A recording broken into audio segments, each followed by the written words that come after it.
आपने महसूस किया होगा कि जो लोग अच्छे कर्म करते हैं वो परेशान रहते हैं, वहीं जो बुरे कर्म करते हैं वो खुशी से रह रहे होते हैं। अच्छे कर्म करने वाले परेशान होते हैं कि आखिर उन्हें इतनी परीक्षा क्यों देनी पड़ रही है, जबकि जो अधर्म की राह में हैं वो खुश हैं और जिंदगी का लुत्फ उठा रहे हैं। अगर आपके मन में भी ये सवाल आया है तो आज हम आपको इसका जवाब देंगे। ये जवाब वो है जो भगवत गीता में लिखा है और श्री कृष्ण ने अर्जुन को दिया था। भगवत गीता में वर्णित कथा के अनुसार जब भी अर्जुन के मन में कोई दुविधा होती थी तो वो श्री कृष्ण के पास पहुंच जाते थे। एक बार की बात है, अर्जुन भगवान श्री कृष्ण के समीप आकर कहा कि वो दुविधा में हैं और इसका जवाब वो श्री कृष्ण से चाहते हैं। श्री कृष्ण ने पूछा कि क्या सवाल है। अर्जुन ने कहा, मुझे ये जानना है कि अच्छे लोगों के साथ हमेशा बुरा ही क्यों होता है, वहीं बुरे लोग खुशहाल दिखते हैं। अर्जुन के मुंह से ऐसी बातें सुनकर श्री कृष्ण मुस्कुराए और कहा, मनुष्य जैसा सोचता है और महसूस करता है वैसा कुछ नहीं होता है, बल्कि अज्ञानता की वजह से वो सच्चाई नहीं समझ पाता है। अर्जुन उनकी ये बात समझ नहीं पाए। इसके बाद श्री कृष्ण ने क्या कहा वो जानते हैं। श्री कृष्ण ने अर्जुन से कहा, पार्थ मैं तुम्हें एक कथा सुनाता हूँ, उसे सुनकर तुम समझ जाओगे कि हर प्राणी को उसके कर्म के हिसाब से ही फल मिलता है। प्रकृति हर किसी को अपनी राह चुनने का मौका देती है।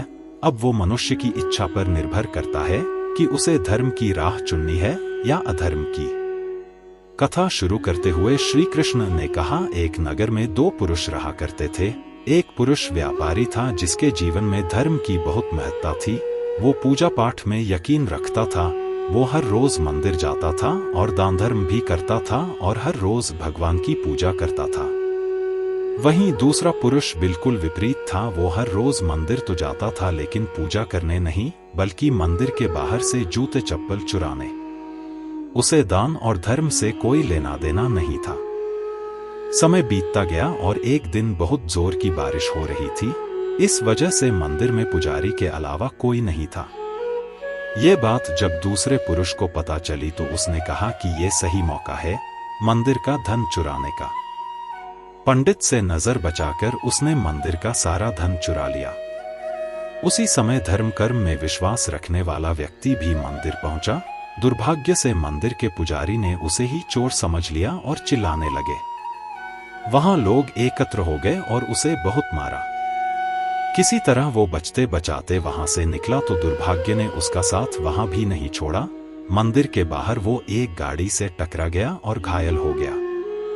फिर वो व्यापारी लंगड़ाते हुए घर जाने लगा तो रास्ते में उसकी मुलाकात उस पुरुष से हुई जिसने मंदिर से धन चुराया था।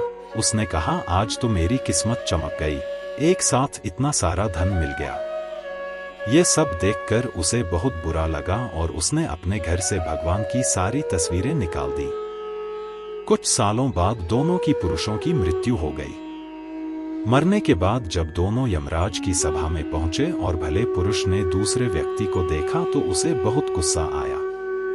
उसने क्रोधित होकर यमराज से पूछ ही लिया, मैं तो हमेशा अच्छे कर्म करता था, दान में विश्वास रखता था, उसके बदले जीवन भर मुझे अपमान और दर्द ही मिला और इस व्यक्ति को नोटों से भरी पोटली। आखिर ऐसा भेदभाव क्यों? इस पर यमराज ने कहा, पुत्र तुम गलत समझ रहे हो। जिस दिन तुम्हारी गाड़ी से टक्कर हुई थी वो दिन तुम्हारे जीवन का आखिरी दिन था, परंतु तुम्हारे अच्छे कर्मों की वजह से तुम्हारी मौत सिर्फ एक छोटी से चोट में बदल गई। तुम इस दुष्ट व्यक्ति के बारे में जानना चाहते हो? दरअसल इसके भाग्य में राजयोग था, मगर इसके कुकर्मों और अधर्म की वजह से वो सिर्फ एक छोटी सी धन की पोटली में बदल गया। कथा सुनाने के बाद श्री कृष्ण अर्जुन से कहते हैं, पार्थ क्या अब तुम्हें तुम्हारे सवाल का जवाब मिल गया? ऐसा सोचना कि भगवान तुम्हारे कर्मों को नजरअंदाज कर रहे हैं, ये बिल्कुल भी सत्य नहीं है।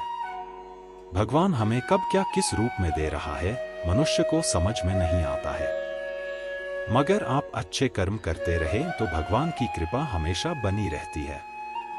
इसलिए अपने अच्छे कर्मों को बदलना नहीं चाहिए, क्योंकि उसका फल हमें इसी जीवन में मिलता है।